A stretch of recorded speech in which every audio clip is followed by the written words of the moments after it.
Hoy nos toca un tema bastante escabroso, como todos los que estamos tocando, pero que necesitamos aprenderlo. Y necesitamos aprenderlo porque se vienen tiempos difíciles, más difíciles de lo que están. Y la iglesia tiene que estar preparada para dar fe para dar batalla a todo lo que se está presentando. Primero, por los que se oponen, para tener herramientas para poder cerrarle la boca o refutar a aquellos que se oponen a la sana doctrina. Y por otro lado, darle respuesta a los que buscan respuesta. ¿Sí? Necesitamos tener herramientas. Como el ejemplo que les daba el otro día, no recuerdo si aquí o en casa. Hermanos, si nos mandan a hacer un pozo y no tenemos las herramientas adecuadas, es lógico que no las vamos a hacer con el talón. Vamos a tardar un poco haciendo un pozo con el talón, y más si hay piedra. Tenemos que usar las herramientas adecuadas. Entonces, ¿por qué es que nos cuesta tanto como cristianos a usar las herramientas adecuadas para la tarea que tenemos que hacer? Porque Dios nos llamó a ser cristianos. Nos llamó a ser cristianos, no a parecer, sino a ser cristianos.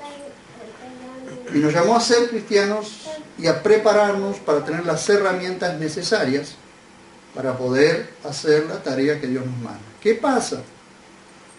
Si a vos se te presenta la ocasión o se te presenta la oportunidad de alguien que está buscando respuesta y está envuelto en el pecado de la homosexualidad o del lesbianismo o de lo que sea, ¿qué vas a hacer? ¿Cómo le das respuesta si no tenés herramientas? Hace algunos días, ahora bien, cuando nosotros no usamos las herramientas convenientes, el diablo ya le está presentando las herramientas para continuar en su pecado. Y la cuestión no es que continúe en su pecado, porque Dios no hace excepción de personas. El problema no es que Dios no reciba a quienes están envueltos en el pecado de la homosexualidad o del lesbianismo. No, no. Dios los recibe. De hecho, Dios los llama a que por fe crean en Él. Pero Dios no consiente su pecado. Dios no consiente, Dios condena el pecado. Dios condena ese pecado. Digamos, el pecador ya está condenado. Si no cree en el Señor Jesucristo, ya está condenado con su pecado y todo.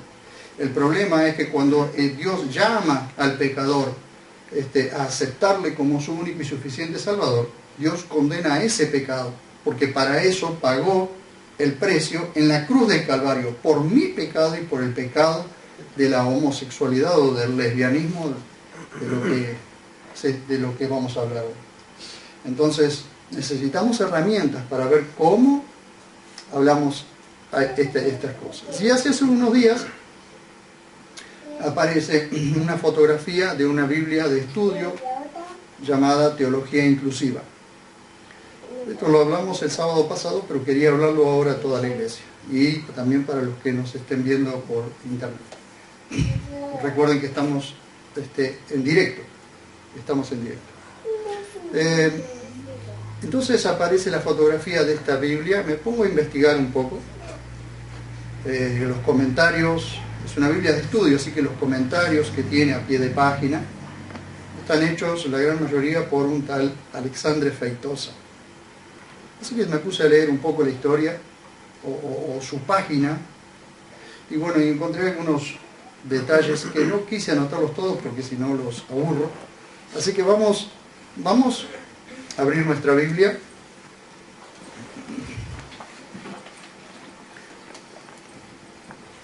Vamos a abrir nuestra Biblia en el pasaje de Jacobo 2.1 primero. Jacobo 2.1. Tenemos varios pasajes, pero vamos a leer este. Mientras tanto, les voy contando que hoy estamos en la parte 15 de esta serie de mensajes que se llama De la esencia es lo que brota. Y el título del mensaje de hoy es Teología Inclusiva. Cuando encuentran Jacobo, van a ver ustedes allí, Jacobo está dentro de la Biblia, así que lo van a encontrar. Ya les digo, la página, pero van a tener que esperar que yo también la encuentre. Jacobo 2.1, página 1250. 1250. 1250. ¿La tienen? A ver. 1250 está antes de 1251, así que seguro que lo van a encontrar.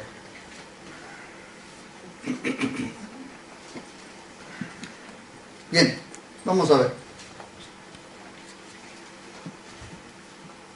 Claro, si alguien tiene otra Biblia que no es la textual, se va a encontrar perdido, ¿no? Así que les recomiendo que se aprendan el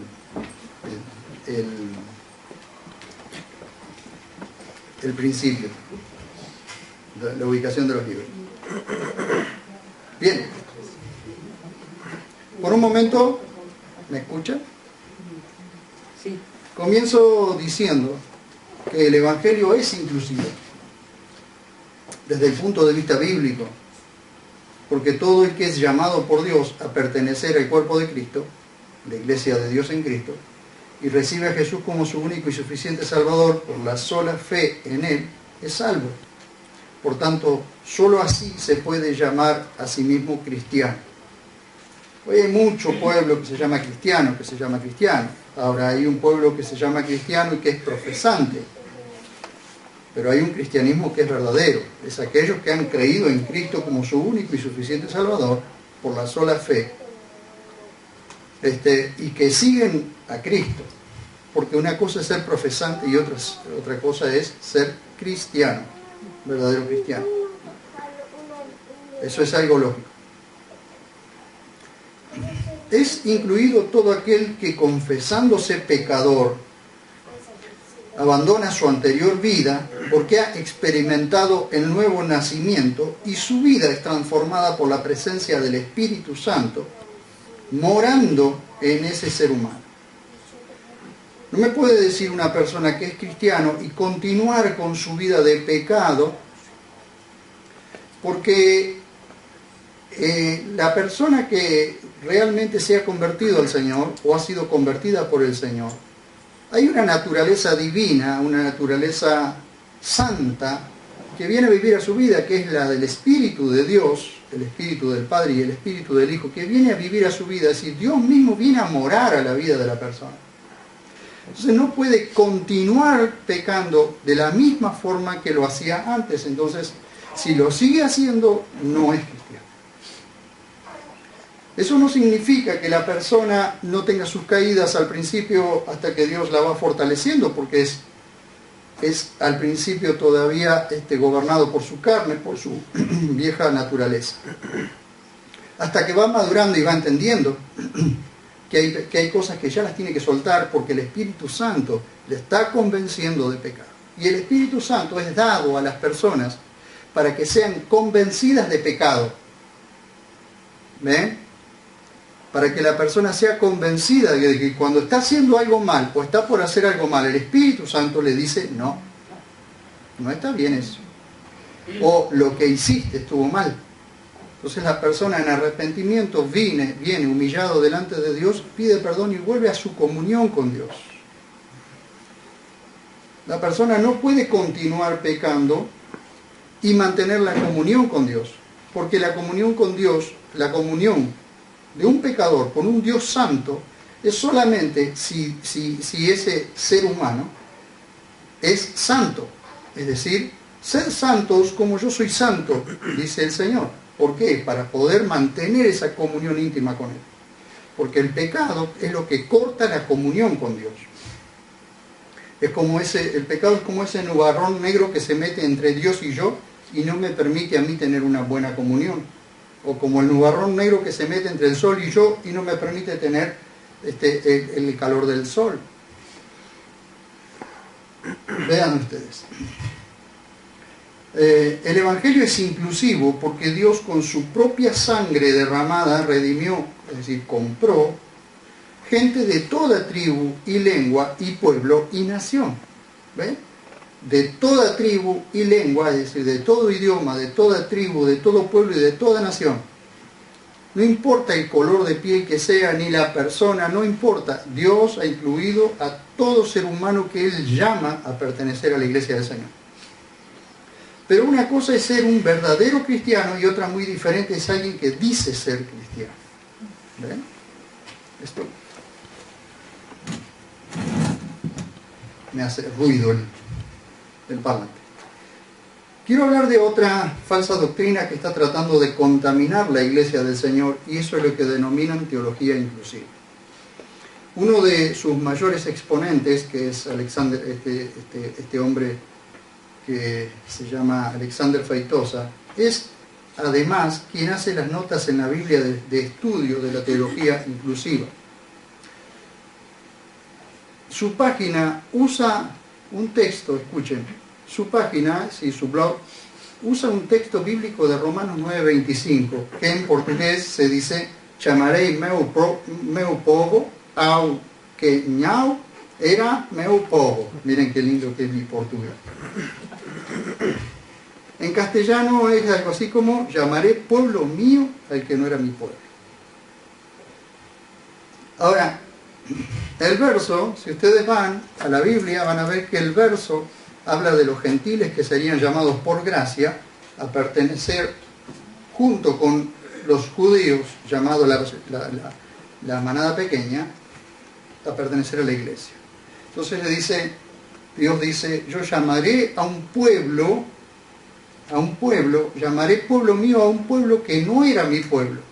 Y allí donde yo no era su Dios, allí seré su Dios. Eso es lo que dice, parafraseando la Biblia. El ministerio se llama teología inclusiva. En un principio hablaba de inclusión de negros, mujeres y homosexuales, como si Dios nunca hubiese incluido a negros y mujeres y a homosexuales que se convierten al Señor. Pero en realidad eso es lo que el Evangelio hace. Ahora, fíjense lo que dice Jacobo 2:1, por favor, que es lo que teníamos allí. Dice, hay varios pasajes así, pero fíjense lo que dice: hermanos míos, no hagáis acepción de personas en la fe de nuestro glorioso Señor Jesucristo. No hagáis acepción de personas, es decir, no hagáis favoritismo en la fe de nuestro glorioso Señor Jesucristo. ¿Ven? Ahora bien, fíjense ustedes, en Deuteronomio 10:17 dice, no lo busquen porque si no se nos va mucho tiempo, pero anótenlo: Dios no hace favoritismo ni admite soborno. 5 veces, hermanos, 5 veces en el Nuevo Pacto dice que Dios no hace acepción de personas. 5 veces. Jacobo 2:9, ahí un poquito más adelante de donde tienen, dice que si hacemos favoritismo, pecamos. Si hacemos favoritismo, pecamos. Pero una cosa es aceptar pecadores y otra es muy diferente, es que el pecador exija que se lo acepte con sus prácticas de pecado. ¿Ven qué es la diferencia? El hombre tiende siempre a decirle a Dios lo que él debe hacer. Sin embargo, Dios es soberano, es decir, nosotros somos los que tenemos que hacer lo que Dios dice, porque como hablamos hace 1 o 2 domingos atrás, es el cielo es el que gobierna, no la tierra. El cielo gobierna la tierra, no la tierra al cielo. El cielo es el que manda, no la tierra. La tierra, como le dijimos hoy, este sistema yace en el maligno, es decir, bajo un sistema pecaminoso, y ustedes se dan cuenta que como dijo Einstein, hay demonios por todas partes, ¿sí? No los vemos, pero están. Y eso es lo que está llevando al mundo a la destrucción. Pero eso no significa que Dios no esté gobernando, porque Dios sigue gobernando, y las cosas van hacia donde Dios quiere que vayan, simplemente. Ahora les muestro, porque no voy a poder terminar hoy, pero les muestro. extractos, pequeños extractos. No quise escribir mucho, simplemente pequeños extractos. Hay varios libros, pero anoté creo que 2. Extracto del libro Biblia y homosexualidad, verdad y mitos. Esto es de la página 13 y 14 de ese libro. Esto dice: hoy al menos una categoría de la diversidad humana todavía lucha por el derecho a la inclusión en las variadas estructuras religiosas cristianas en Brasil y en el mundo. Perdonen si por ahí, porque está traducido del portugués al castellano, así que por ahí puede haber una palabra que esté mal escrita. 2 puntos. Los homosexuales. La teología inclusiva busca demostrar por las escrituras sagradas que la homosexualidad constituye otro aspecto de la alteridad humana. Tan natural, fíjense lo que dice, tan natural como el color de la piel o de los ojos. O sea, la homosexualidad es algo tan natural como el color de tu piel o el color de los ojos. Por ejemplo, no constituye en sí una nueva teología, sino un aspecto teológico fundamentado en la dignidad de la persona humana, en las necesidades individuales de hombres y mujeres y en la valoración de la identidad de cada ser humano creado a la imagen de Dios. Después les voy a mostrar que Dios creó al hombre, a Adán, a su imagen y semejanza, pero el primer hijo, y a partir de allí, nacieron a imagen y semejanza de Adán, no de Dios. Extracto del libro El premio del amor, otro libro que tiene escrito este señor, página 25 y 26. La teología inclusiva debe proporcionar las bases que dirijan y revelen un camino seguro para los cristianos homosexuales. Su importancia suplanta los aspectos puramente religiosos, yendo mucho más allá. Desconstruye doctrinas excluyentes y construye posibilidades reales de vivenciar la afectividad y la sexualidad. Rescata la dignidad robada durante siglos y abre la puerta de la verdadera libertad en Cristo.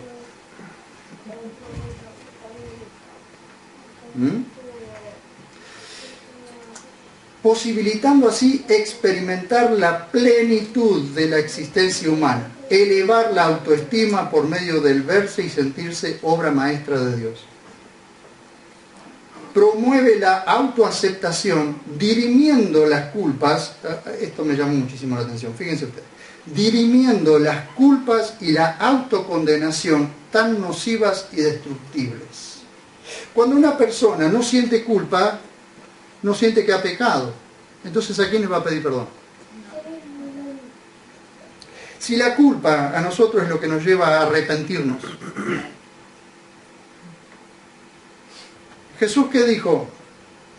Jesús dijo que el Espíritu Santo iba a redarguir, es decir, a convencer, a llevar a las personas a arrepentirse de justicia, de juicio y de pecado.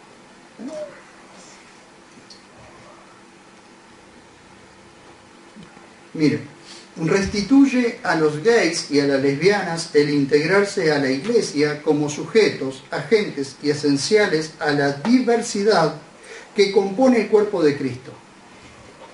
Escrito por Alexandre Feitosa, la Biblia de Estudio Teología Inclusiva. Escuchen. Esto es así. La Biblia de Estudio Teología Inclusiva surge de esta necesidad como una herramienta específica para LGBT cristianos, es decir, lesbianas, gays, bisexuales y transgéneros. Eso es LGBT. Cristianos. Este trabajo no se configura como una traducción pro-LGBT, ya que no hubo alteración en los versículos. Esperen.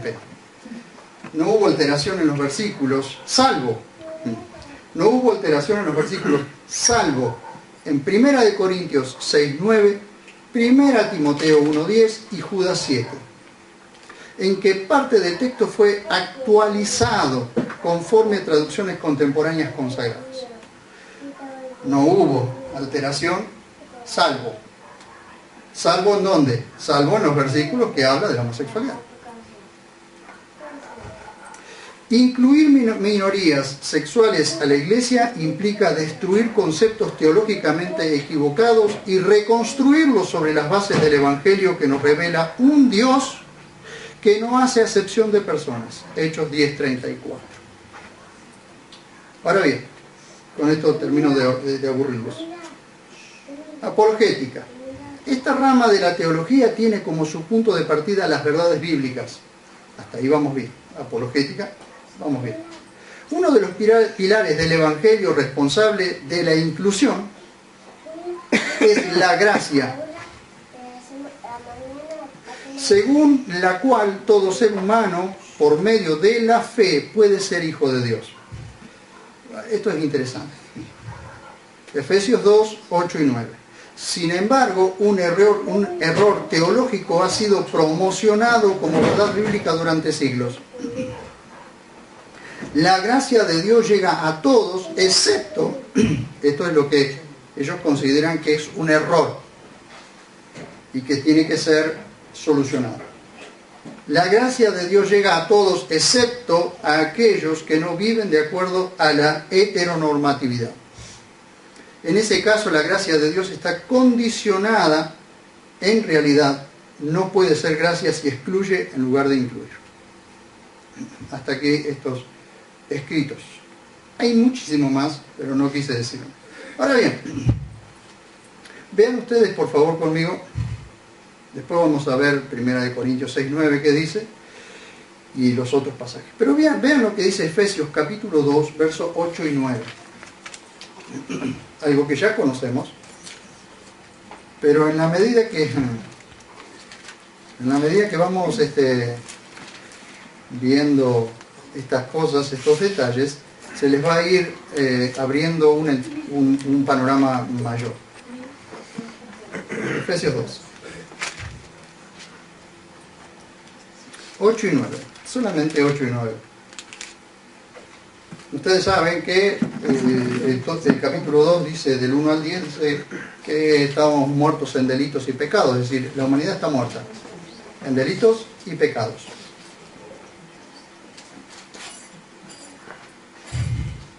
Fíjense ustedes.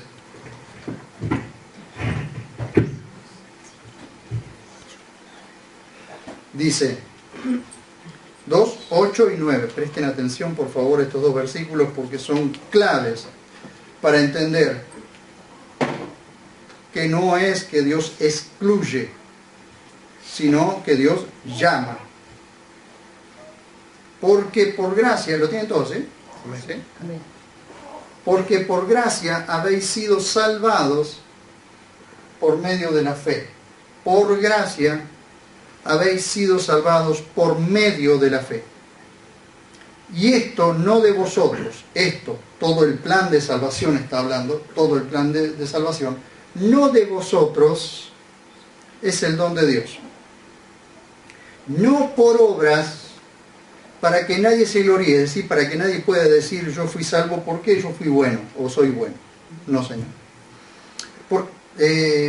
Para que nadie se gloríe. Hasta allí. Bueno, podemos leer el 10. Porque somos hechura suya, creados en Cristo Jesús, creados, nuevas criaturas, creados en Cristo Jesús para obras buenas, las cuales Dios preparó de antemano para que anduviéramos en ellas. O sea que las buenas obras, una vez que nosotros hemos sido salvados, hemos sido llamados a pertenecer a la iglesia del Señor, hemos sido llamados y salvados por medio de la fe que Él mismo nos dio. Él preparó obras, buenas obras, delante nuestro, para que nosotros andemos en ellas. Es decir, para que nosotros, si queremos realmente hacer buenas obras, nos ajustemos a su voluntad, porque es su voluntad la que nos va a llevar a hacer obras buenas. No son buenas obras las que a mí me salvan, Son las buenas obras que después de salvado, Dios ha preparado de antemano para que yo ande en ellas. Ahora, yo no puedo decirle a Dios cómo tiene que actuar en su gracia. Yo tengo que ajustarme a su voluntad. Lo que ellos están diciendo acá es que la gracia de Dios excluye a gente que no se ajusta según las normas de Dios. Y no está diciendo eso. El Evangelio es un llamado, y después lo vamos a ver en 1 Corintios 6:9. Es un llamado de gente de toda clase, de todo lugar, del sexo, de la situación en la que esté viviendo, llamados a ser santos, santificados para que puedan mostrar la obra de Dios en la tierra, para que puedan mostrar que el Evangelio es integral, salva y sana a las personas. Sana, por supuesto, espiritualmente, sana almáticamente, aunque a veces no sane físicamente. No siempre todos los que llegan al Evangelio son sanos completamente, a veces siguen tan enfermos como siempre, pero en su alma han sido sanados. Y eso es lo que todos necesitamos, ser sanados en nuestra alma, ¿sí o no? Amén. ¿O cuántos de los que estamos aquí no hemos llegado al Señor destruidos en nuestra alma? ¿Cierto?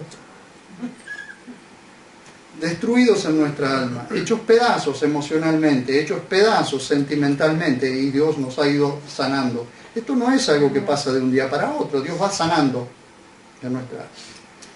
Entonces la condición, el condicionamiento de la gracia, o sea, la gracia no tiene condicionamientos. Cuando Dios llama a alguien y lo salva, comienza a trabajar en esa persona para que esa persona se vaya siendo sanada paso a paso. Pero el Evangelio lo que hace es sanarla para que no continúe en su pecado. Porque si la persona continúa su pecado, pueden pasar una de dos cosas. La persona no ha sido salvada, o la persona continúa pecando y paga las consecuencias porque Dios lo disciplina. Lo pueden ver en 1 Corintios 11. Ahora bien, ya no quiero hablar, fíjense ustedes, 1 Corintios 11, para que ustedes puedan tener una idea de lo que Dios hace con personas que continúan pecando o que quieren continuar en su caminar torcido. Fíjense, 1 Corintios 11, 30 y 31. Por eso que les digo, hermanos, que una cosa es entrar a los planes de Dios porque hemos decidido ser obedientes, y otra cosa es entrar a los planes de Dios porque Dios nos ayuda a decidirnos. Porque Dios nos ayuda a decidirnos. Vean. Fíjense lo que dice, ¿no? Por esto, 1 Corintios 11:30, podemos leer primero, página 1298, ¿lo tienen? Dice, por esto hay muchos débiles dentro de la iglesia del Señor, Hay muchos débiles y enfermos entre vosotros, y bastantes duermen, es decir, murieron antes de tiempo, antes de que el propósito de Dios se cumpliera. Mueren antes de tiempo. ¿Por qué? Porque insisten en pecar. Si pues, y acá está la clave, si pues nos examináramos a nosotros mismos, no seríamos juzgados. Vean. Pero cuando somos juzgados, ¿juzgados por quién? Por Dios. Pero cuando somos juzgados, somos educados, disciplinados, azotados por el Señor para que no seamos condenados con el mundo, es decir, que no seamos condenados con el resto del mundo. ¿Ven? Entonces Dios tiene que disciplinarnos porque somos hijos. Si somos hijos, Dios tiene que disciplinarnos. Entonces Dios acepta o llama a gente de todos lados, de todas partes, a que respondan al llamado. La gente responde al llamado, o debe responder al llamado, o aceptar el llamado que Dios hace a ser salvos, que es por gracia aquí, no es porque uno es bueno, el otro es malo, no porque uno es negro, el otro es blanco, no porque uno tiene ojos verdes y el otro es azul y el otro negro, no. Es gracia, la gracia de Dios solamente Él la entiende, no tenemos que entenderla nosotros. Si Dios nos está llamando a pertenecer a su iglesia, a ser cristianos, pues simplemente nosotros aceptamos el llamado, respondemos y eso. Pero luego nosotros tenemos que comenzar a caminar como Él quiere, es decir, como su palabra nos va diciendo. Entonces las personas no pueden exigirle a Dios que lo acepte tal como es y pueda quedarse así para toda la vida, porque hay cosas que son abominables, hay cosas que son antinaturales, y vamos a ir viendo esto. Mira. Comencemos, por favor. Vamos a ir leyendo, así que no vamos a terminar hoy, imposible terminar hoy, pero vamos a ir leyendo algunas partes desde Génesis. Quiero ir desde Génesis. Génesis capítulo 1. A ver, ¿qué hace Dios allí en el capítulo 1, verso 26 al 28? Algo que ya lo conocemos bastante, pero quiero explicarles algo.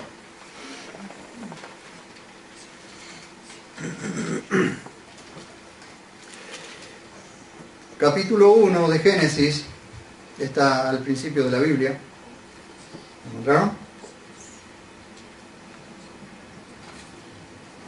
Capítulo 1, 26.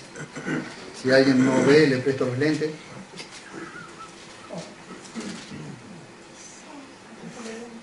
Y después no veo yo.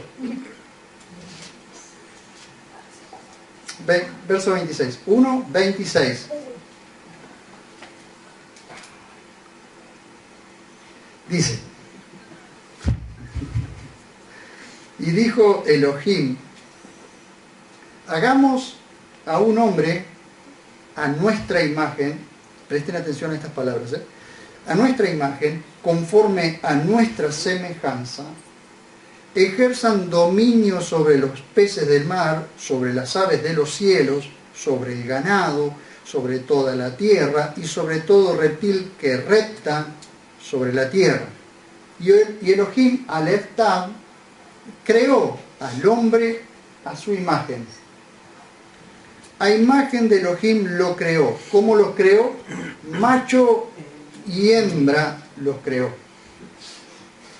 Y Elohim los bendijo y les dijo, presten atención a esto porque para eso los creó macho y hembra. Fructificad y multiplicaos. Llenad la tierra y sojuzgadla, dominad sobre los peces del mar y las aves de los cielos, sobre todo ser vivo que se mueve sobre la tierra. ¿Para qué hizo un hombre y una mujer? Para que fructifiquen y se multipliquen. ¿Les dice algo eso? Bien. Fructificar y multiplicarse, para eso hizo hombre y mujer. Dios hace al varón y de él hace la varona, la mujer. Vayan al capítulo 2, versos 18 al 25. Dice: dijo Adonai Elohim, no es bueno que el hombre esté solo. Hagámosle una ayuda a su medida, es decir, machiembrados, es decir, a su medida, como un machimbre. Un machimbre va encastrado a su medida. Porque Elohim había formado del suelo toda bestia del campo y toda ave de los cielos, y los había llevado al hombre para que viera cómo los habría de llamar, y todo nombre que el hombre llamó a cada ser viviente, tal es su nombre. Estaba muy familiarizado con todos los animales del bosque, y a cada uno le puso su nombre, y hoy tienen su nombre. Y el hombre puso nombre a todos los animales, a las aves de los cielos y a toda bestia del campo, mas para el hombre no fue hallada ayuda semejante a él, es decir, alguien con el que pudiera machiembrar, que pudiera encajar exactamente. Todavía no había entrado el pecado en el mundo, entiéndase esto, El pecado no había entrado al mundo todavía. Y Elohim hizo caer sobre el hombre un éxtasis y lo hizo dormir. Y tomó una de su costado, recuerden que no es costilla, ya lo hemos explicado, no es costilla, sino que tomó de su costado, abrió su costado, tomó de sus cromosomas, y de ese cromosoma hizo a la mujer, y dice, y cerró la carne en su lugar, es decir, lo anestesió, lo operó, cerró la carne en su lugar. Y del costado que Adonai Elohim había tomado del hombre, formó una mujer y la llevó al hombre. Esto nos enseña varias cosas. Entre ellas, es que cuando a cada hombre, para cada hombre hay una mujer y para cada mujer hay un hombre. Cuando sabemos, cuando entra el pecado en el mundo, cada uno comienza a buscar lo que le parece. ¿Sí? Pero no es así como en el principio, no es así, así son los chascos que después se llevan, ¿ven? Pero no es así como Dios lo dijo en el principio, porque no siempre todas las cosas salen bien. Sin embargo, cuando las cosas se encajan es porque Dios realmente, cuando nosotros aprendemos a esperar en la voluntad de Dios, Dios encaja las cosas no sin problemas, encajan las cosas a su medida. Pues yo tengo mi medida acá, y cuando me porto mal pone medidas. Sí. Estoy bajo normas. Bajo normas, sí. Dice, y el hombre dijo, esto es ahora hueso de mis huesos y carne de mi carne. Será llamada varona porque del varón fue tomada. La palabra hebrea para varón es ish, y la palabra hebrea para mujer es isha, varona. Varón y varona los formó. ¿Ven? Lo primero que él hizo cuando abrió los ojos, o cuando se despertó, y Dios le lleva a esa mujer, dijo, wow, esta sí que está buena. Justo a mi medida. Por eso dice, dejará el hombre a su padre y a la madre y se unirá a su mujer y los dos serán una sola carne, una sola carne. Que cuando se une, un matrimonio se une y después se desune, algo se rompe. Porque hay una unión, una medida, hay algo que se rompe. Se rompe y es muy difícil restaurarlo. No significa que no se pueda. Y estaban los dos desnudos, el hombre y su mujer, y no estaban avergonzados. Ahora, ¿por qué Dios hace eso? Un hombre y una mujer. Porque la tierra tenía que llenarse, multiplicarse, y ese hombre junto a su mujer iban a dominar la tierra, a dominar a dominar y trabajar en la tierra. Pero Dios no hizo dos hombres, ni hizo dos mujeres. Dios hizo un hombre y una mujer. Y ya cuando se altera el orden que Dios ha establecido, algo se rompe, algo queda destruido. Entra el pecado en el mundo y por consiguiente se distorsiona la imagen del hombre y ya la descendencia de Adán no es a imagen de Dios, sino a imagen de él mismo.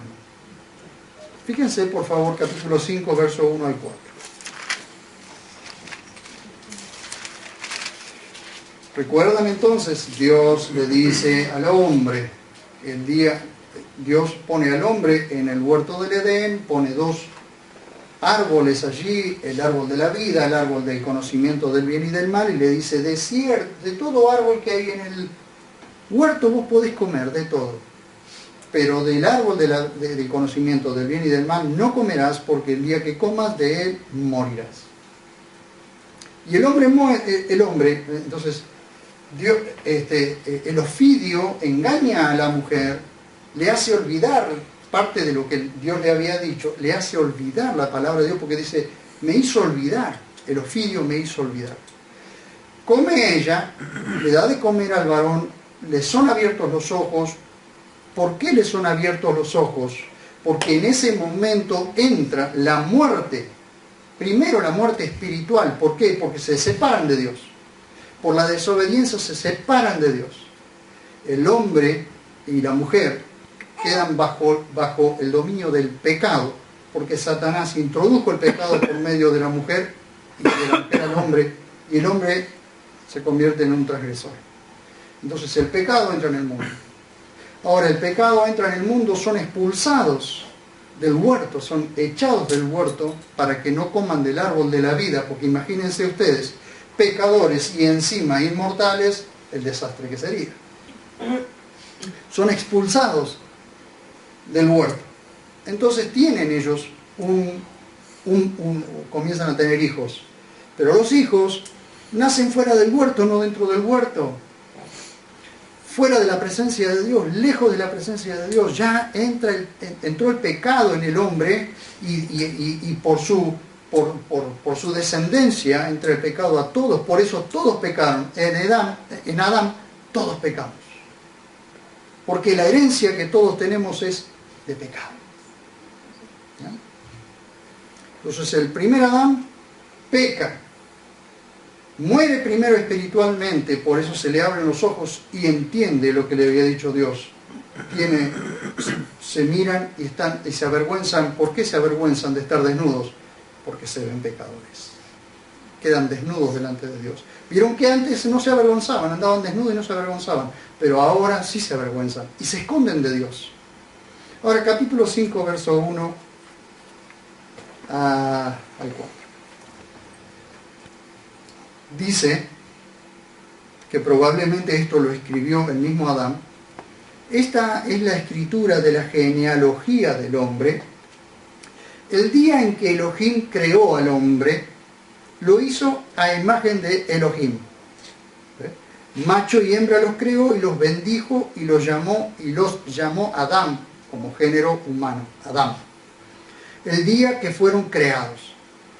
Y había vivido Adán 130 años cuando engendró a su semejanza, conforme a su imagen, y llamó su nombre Set, el primer hijo. Perdón, no es el primer hijo, es el que en cierta forma nace en lugar de Abel, aquel a quien Caín había matado. Dice, y después de engendrar a Set, los días de Adán fueron 800 años y engendró hijos e hijas. Entra el pecado en el mundo. Y junto con el pecado, la degradación, y el ser humano comienza a degradarse. Primero, el primer asesinato, Caín mata a Abel.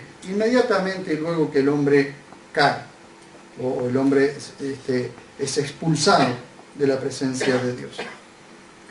Pero estos hijos tienen más hijos y llegamos hasta Noé. O llegamos primero hasta allí. Satanás comienza a trastocar todas las cosas. Primero en la destrucción de la tierra. Quiso destruir toda la tierra. Eso lo vemos en Génesis 1:2. Luego quiere destruir a toda la raza humana, ingresando introduciendo el pecado en el mundo a través de Adán y Eva. Lo logra, porque todo ser humano es pecador. Dios le dio el dominio al hombre, pero de pronto por el pecado pierde el dominio del hombre. ¿Y quién tiene el dominio sobre la tierra? Satanás, el diablo y sus demonios. Ahora bien, después vemos en el capítulo 6, Satanás quiere volver a destruir la humanidad. Entonces los ángeles caídos, aquellos que no guardaron su dignidad como los demás ángeles, ven que las mujeres, las hijas de los hombres, las mujeres están buenas. Entonces vienen y comienzan a tener relaciones sexuales con esas mujeres. Y de ahí nacen los íncubos, o los llamados nefileos, que eran los gigantes de antaño, de antes del diluvio. Unos gigantes deformados, enormes, que son llamados nefileos. Por eso Dios tiene que destruir a través del diluvio, tiene que destruir toda esa raza de íncubos, esa raza humana, y los únicos que se salvan, porque los vio perfectos, es decir, en su genética, los vio perfectos, en su genética, a Noé y a su familia, que se guardaron, mejor dicho, Dios en su gracia los guardó. Y de ahí viene el diluvio, y de ahí viene que Noé prepara el arca y todo eso. Y de esa forma, esos 8, Noé, su esposa, sus 3 hijos con sus nueras, pasan el diluvio y vuelve otra vez la raza humana a multiplicarse. Y de ahí nace otro hijo que se llama Cam, y a través de ese Cam comienza otra vez la historia de la degradación humana. Pero esto lo vamos a dejar para el domingo que viene, y el domingo que viene vamos a seguir hablando de esto y vamos a ver qué sucede a través de Cam y cómo entra esta perversión, comienza a pervertirse la humanidad. ¿Amén? Llegamos hasta aquí. Así que vamos a orar para que Dios nos ayude a poder continuar con todo esto.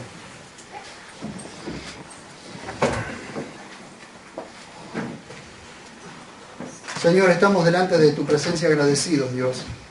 Y realmente en esta noche te agradezco, Señor, de que me hayas auxiliado, asistido, para poder mostrar, Señor, cómo comienza la humanidad y cómo paso por paso se va degradando hasta nuestros días.